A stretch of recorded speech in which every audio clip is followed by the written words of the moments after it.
سب سے پہلے اہم خبر آپ کو دیں، پاک بحریہ کا اینٹی شپ ویپن سسٹم تیمود ایئر لانچڈ کروز میزائل کا کامیاب تجربہ۔ ISPR کے مطابق تجربہ پاک بحریہ کی نشانے پر وار کرنے کی صلاحیت اور آپریشنل تیاریوں کا طاقتور مظاہرہ ہے۔ ایئر لانچ کروز میزائل نے مشن انتہائی درستی کے ساتھ مکمل کیا۔ ISPR کا کہنا ہے کہ پاک بحریہ کی جانب سے یہ مظاہرہ قومی دفاعی صلاحیتوں میں اہم اضافے کی علامت ہے۔ تجربے سے روایتی میدان میں مسلح افواج کی کثیر جہتی اور مربوط ضرب لگانے کی قوت کو مزید تقویت ملی۔ پاک بحریہ قوم کے بحری مفادات، علاقائی پانیوں کی خود مختاری کے تحفظ کے لیے عزم پر قائم ہے۔ کامیاب تجربے پر صدر مملکت، وزیر اعظم، chief of defence forces, services chiefs کی سائنسدانوں اور انجینئرز کو مبارکباد۔ سچویشن روم سے اگر آپ کو تازہ ترین سچویشن بتائیں تو صورتحال پر بہت سارے سوالیہ نشان لگے ہوئے ہیں۔ ادھر امریکی نائب صدر جے ڈی وینس، اسٹیو وٹکاف اور جیرڈ کشنر کے ہمراہ پاکستان کے لیے اڑان بھرنے کو تیار ہیں، تو ادھر ایران کی جانب سے ابھی تک کوئی وفد پاکستان پہنچنے کی تردید کی جا رہی ہے اور بہت سارے سوالیہ نشان اس بات پر بھی ہیں کیا ایرانی وفد پاکستان آئے گا، لیکن مذاکرات اپنے ٹائم پر ڈیو ہیں۔ اسلام آباد میں تیاریاں مکمل ہیں۔ صورتحال آپ کے سامنے رکھتے ہیں۔ ایران امریکہ مذاکرات کے دوسرے دور کے لیے اسلام آباد میں تیاریاں مکمل۔ ایران امریکہ عارضی جنگ بندی بدھ کی رات ختم ہوگی۔ امریکی میڈیا کے مطابق نائب صدر جے ڈی وینس کی پاکستان روانگی آج متوقع۔ وٹکاف اور جیرڈ کشنر بھی ہمراہ ہوں گے۔ ایرانی سرکاری میڈیا کے مطابق اب تک ایران کا کوئی سفارتی، مرکزی، ثانوی یا فالو اپ مشن اسلام آباد نہیں پہنچا۔ امریکی صدر ٹرمپ کا کہنا ہے کہ بحری ناکہ بندی کے خاتمے کے لیے ایران کو ڈیل کرنا ہوگی اور مذاکرات کرنا ہوں گے۔ دوسری جانب ایران نے مذاکرات کو امریکہ کی بحری ناکہ بندی یعنی کہ بلاکیڈ کے خاتمے سے مشروط کر رکھا ہے۔ ایرانی پارلیمان کے اسپیکر باقر قالباف کا کہنا ہے کہ دھمکیوں کے سائے میں مذاکرات قبول نہیں کریں گے۔ اور ایسے میں دنیا کے تمام ممالک کی تشویش بڑھتی جا رہی ہے۔ ایران سے رابطے ہو رہے ہیں کہ مذاکرات کی جانب بڑھا جائے اور مذاکرات پر کے ذریعے ہی حل نکالا جائے۔ چین ایران امریکہ مذاکرات کے دوسرے دور کے لیے خاصا پر امید ہے۔ چین کی وزارت خارجہ کے ترجمان نے کہا ہے کہ امید ہے آبنائے ہرمز میں جہازوں کی معمول کی آمد و رفت جلد بحال ہو جائے گی۔ چینی حکام اس بات پر بھی زور دے رہے ہیں کہ متعلقہ فریقین جنگ بندی مذاکرات کی رفتار کو برقرار رکھیں۔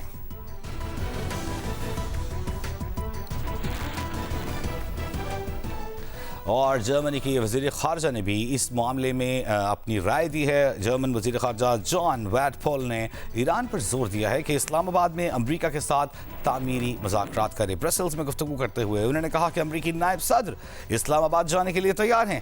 اب ایران کو اپنے لوگوں کی خاطر اس پیشکش کو قبول کرنا چاہیے۔ ایران کو اپنے عوام کے مفاد میں امریکہ کی جانب سے بڑھایا گیا مذاکرات کا ہاتھ قبول کرنا چاہیے۔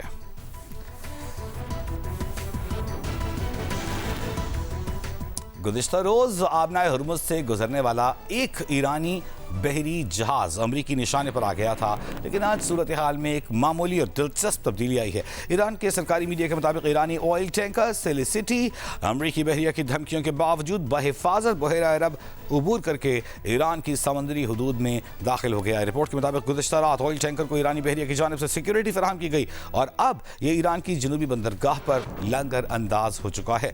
2 روز قبل امریکی فوج نے چین سے آنے والی ایرانی بحری جہاز توسکا کو وارننگ دینے کے بعد فائرنگ کر کے روک لیا تھا۔ جہاز اور اس کے عملے کو اپنی تحویل میں لے لیا تھا۔ اور اہم خبر آپ کے سامنے رکھیں گے۔ ایرانی فوج کی مشترکہ کمان خاتم الانبیاء ہیڈ کوارٹر کے ترجمان کے سربراہ جنرل عبداللہی نے کہا ہے کہ ایران اپنے مخالفین کی جانب سے کسی بھی نئی جارحانہ کارروائی کا فوری اور فیصلہ کن جواب دینے کے لیے تیار ہے۔ ایرانی خبر ایجنسی کے مطابق جنرل عبداللہی کا کہنا ہے کہ ایران نہ صرف عسکری میدان میں برتری رکھتا ہے بلکہ آبنائے ہرمز کے انتظام پر بھی اس کا کنٹرول مضبوط ہے۔ انہوں نے مزید کہا کہ ایران امریکی صدر کو زمینی صورتحال کے بارے میں غلط بیانیاں بنانے کی اجازت نہیں دے گا۔